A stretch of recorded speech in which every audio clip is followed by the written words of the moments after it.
ఓం శ్రీమాత్రే నమః. ఓం గురుభ్యో నమః.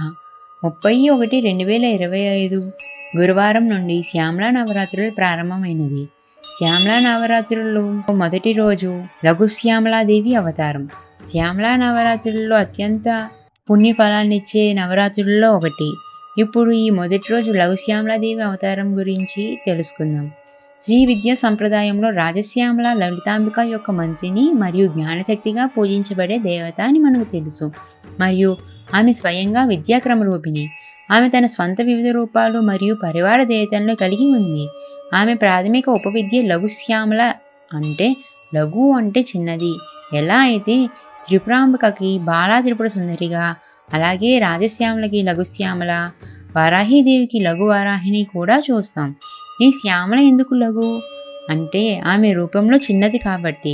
ఆమె చిన్నది మరియు ఆమెను ప్రసన్నం చేసుకునే మార్గం కూడా సులభము. ఆమె మంత్రం కూడా చిన్నది.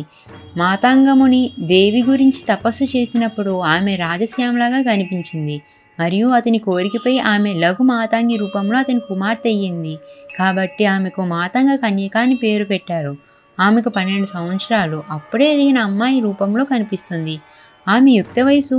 ఎర్రటి వస్త్రాన్ని ధరించి వల్లకి అనే వీణను మరియు పువ్వుల నుండి సేకరించిన తేనెతో నిండిన పుర్రె కప్పును పట్టుకుని ఉంది. ఆమె రంగు పచ్చ. ప్రతి ఒక్కరిని ఆమె చిరునవ్వు మంత్రముగ్ధులను చేస్తుంది. ఆమె చిప్పలతో చేసిన చెవి పువ్వులు, గుంజా గింజలు, ముత్యాలు మరియు బంగారు దండలు ధరించింది. ఆమె కొన్ని రూపాల్లో నెమలి ఈకలను ధరించింది.